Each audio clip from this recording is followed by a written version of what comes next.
Hi guys, here we've got OPPO K11 and let me show you how to change keyboard language. At first, open new message or any other area where you can input some text. But you have to get access to this panel.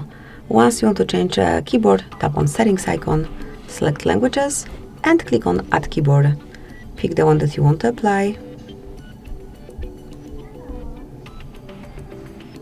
Let me pick, for example, Arabic.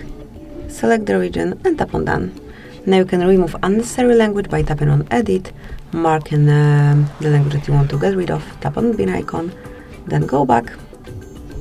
And as you can see, the keyboard language is already changed. So that's it.